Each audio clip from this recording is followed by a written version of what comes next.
Наймандар, керейттер, жалайырлар. Наймандар мен керейттердің ерте тарихы. Моңғол кезеңіне дейін Батыс Моңғолияда наймандар мен керейттердің ірі тайпалары қоныстанды. Наймандар 8 ғасырдың ортасында Ертіс пен Орхон өзендері аралығында қалыптасқан.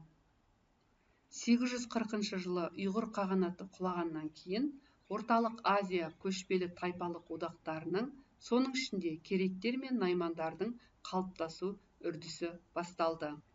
Наймандар мен керейттердің билеушілері 11 ғасырдың басында орталық билікті нығайту мақсатында христианның несториандық тармағын қабылдайды. Наймандар мен керейттер қидандар құрған Ляо мемлекетінің күшті қарсыласына айналды.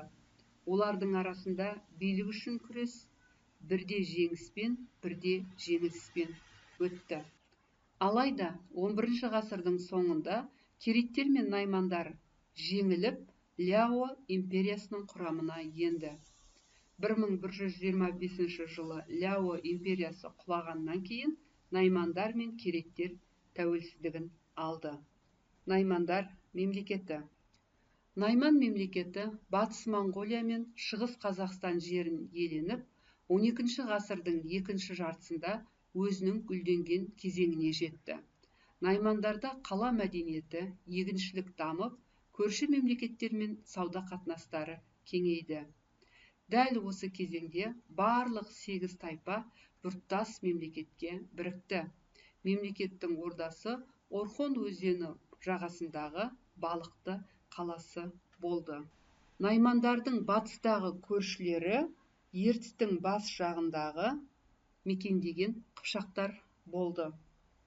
Ал наймандардың солтүстіктегі көршілері ол Енисей қырғыздары. Ал шығысында наймандар керейттермен көрші болды. Керейттер солтүстігінде Орхон өзенінен бастап, оңтүстігінде Хуанхэ өзенінің аралығын мекендеді. Наймандар орталық Азиядағы көшпелілерге билік жүргізу үшін керейттермен бақталас болды. Наймандар Керейт мемлекетінің тағына өзінің адамдарын бірнеше рет отырғыза алды. Алайда 12 ғасырдың соңы, 13 ғасырдың басында Найман хандығының өзі екі бөлікке ыдырап кетті. Осы кезеңде Моңғол көсемі Темучин нығая бастады. 1201 жылы наймандар моңғолдардың күшеюінен қауіптеніп, оны тоқтату мақсатында түркі тілдес тайпа өкілдері қатысқан құрылтай ұйымдастырды. Алайда осы жылы наймандар және олардың одақтастары моңғолдардан жеңіліске ұшырады. 1204 жылы моңғолдар наймандарды толықтай жеңді. Найманның соңғы билеушісінің ұлы Күшлүк қалған әскерді жинап Жетісуға қоныстанды. Керейт мемлекеті. 12 ғасырда керейттер солтүстігінде Орхон өзенінен, оңтүстігінде Хуанхэ өзеніне дейінгі жерлерді иеленді. Бас ордасы Битөбе деген жерде орналасты. 12 ғасырдың екінші жартысында Керейт мемлекетін Тоғырұл хан басқарған кезде мемлекеттің аумағы өсіп нығайды. 80-ші жылдардың басында Тоғырұл моңғолдардың жас қолбасшысы Темучинге қолдау көрсетті. Осы әрекеті арқылы өзінің моңғолдар арасындағы ықпалын нығайтуға тырысты. 12 ғасырдың соңы, 13 ғасырдың басында Керейт мемлекеті әлсіреп, моңғолдар күшейді. 1203 жылы бұрынғы одақтастар арасында соғыс болып, керейттердің жеңілуімен аяқталды. Наймандар мен керейттердің мемлекеттік құрылымы. Керейт пен найман мемлекеттері саяси құрылымы жағынан бір деңгейде және ұқсас болды. Мемлекетті мұрагерлік жолмен хан басқарды, елде тәртіп күшейтілді, іс-қағаздары жүргізілді, ресми құжаттар хан жарлығының шынайылығын растайтын мөрмен бекітілді. Ақсүйектердің қызметі әдеттегідей мұрагерлік жолмен берілді. Мемлекеттің бүкіл халқы әскери әкімшілік жүйе бойынша мыңдық, жүздік ондықтарға бөлінді.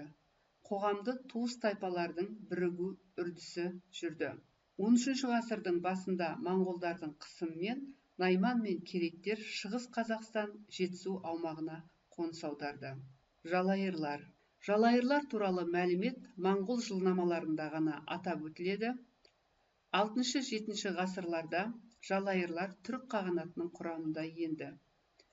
Моңғол деректерінде өзін Гурхан жариялап, қысқа мерзімге жалайырлар мемлекетін құрған Жамұха туралы айтылады.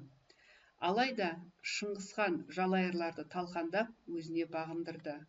13-14 ғасырларда жалайырлар Қазақстан аумағына қоныстанып, қазақ халқының құрамына енген. Жалпы деректерде Жамұхадан басқа жалайырлардың өкілінен шыққан Мұқылай деген кісінің есімі де бар. Ол Шыңғысхан әскери қолбасшыларының бірі болған. Жалайырлар Орталық Азияның кейінгі тарихында да елеулі рөл атқарды. Тарихшы Қадырғали Жалайыр тайпасынан шыққан.